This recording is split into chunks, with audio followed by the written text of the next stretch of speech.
When a jihadist slaughters someone in broad daylight, citing the Quran and screaming Allahu Akbar, the point he's trying to make is usually pretty clear.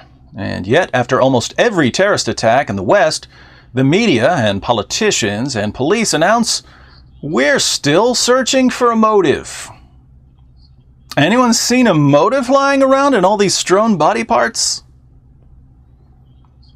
Earlier this week, after two jihadists butchered a British soldier named Lee Rigby on a London street while screaming Allahu Akbar, one of them wanted to make sure his motive couldn't be missed, not even by the media and politicians and police. So he stopped to clarify things for us.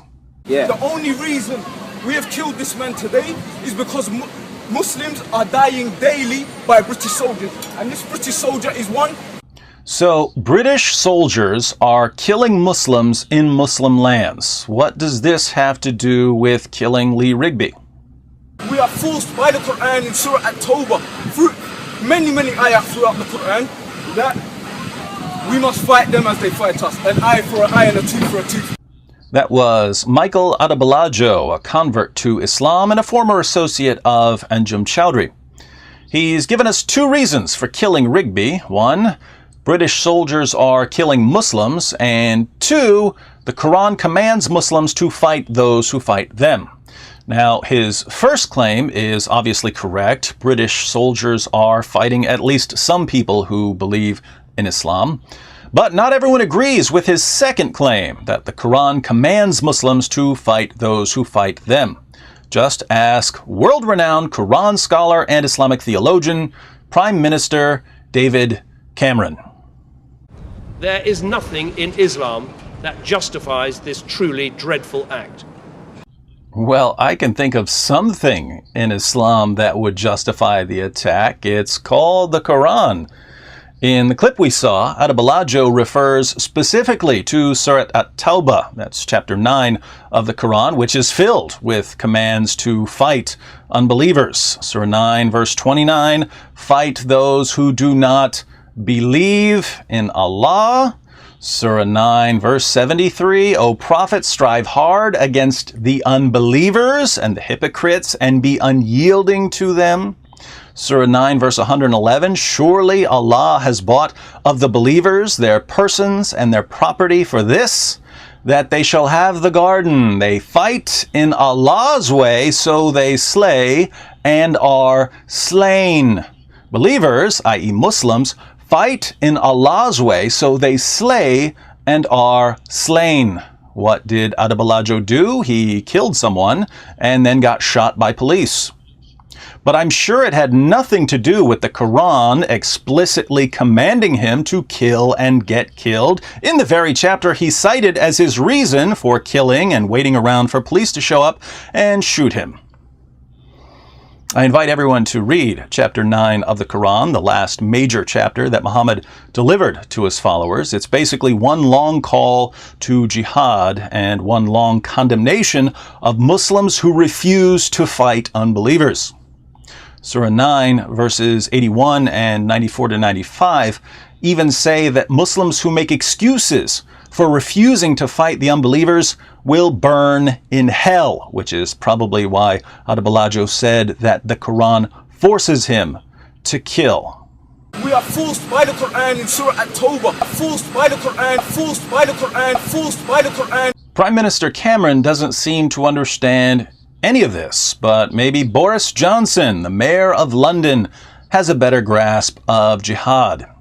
It is completely wrong to blame this killing on the religion of Islam, but it is also equally wrong to try to draw any link between this murder and British foreign policy or the actions of British forces who are risking their lives abroad for the sake of freedom.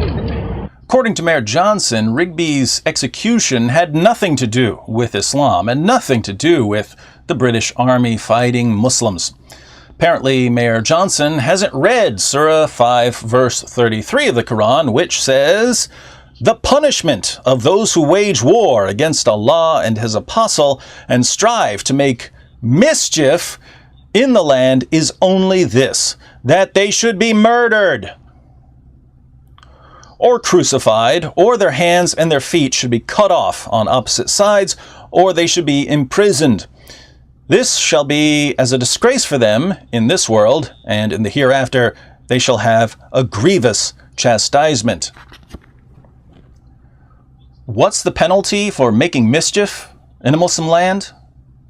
If it's something serious, the penalty is death. Who was Lee Rigby? He was a machine gunner in the British Army. He had a tour in Afghanistan, and more recently he was recruiting more soldiers to go to places like Afghanistan. By the way, bringing a non-Muslim military into a Muslim land to interfere in Muslim affairs is the most extreme form of mischief making, according to Islam. The penalty is death. The Quran even tells Muslims how to kill in order to spread fear. In Surah 8, verse 12, Allah declares, "I will cast terror into the hearts of those who disbelieve. Therefore, strike off their heads and strike off every fingertip of them." Strike off their heads and their fingertips. Don't just kill them, mutilate them. But Rigby's beheading and mutilation had nothing to do with Islam, right, Mayor Johnson? How could this be any simpler? There are only two ingredients in this recipe for terrorism. Take 1 cup of the Quran, add a tablespoon of mischief making, stir together, and wait for the attack. So, Mayor Johnson, saying that the teachings of Islam and British soldiers fighting in Afghanistan have nothing to do with the massacre of Lee Rigby is like saying that flour and sugar had nothing to do with the biscuits you were probably munching on for your afternoon tea while Rigby was being slaughtered like an animal in the city that elected you mayor. The fault lies wholly and exclusively in the warped and deluded mindset of the people who did it. Yeah, you and Mr. Cameron are the authorities on deluded mindsets. Do you guys have any strategy at all for dealing with terrorism in the UK? We will never give in to terror or terrorism in any of its forms. You'll never give in to terror? You already have, Mr. Cameron. The moment you decided to protect an ideology that calls for the annihilation of your civilization and the violent subjugation of your citizens, you gave in to terror.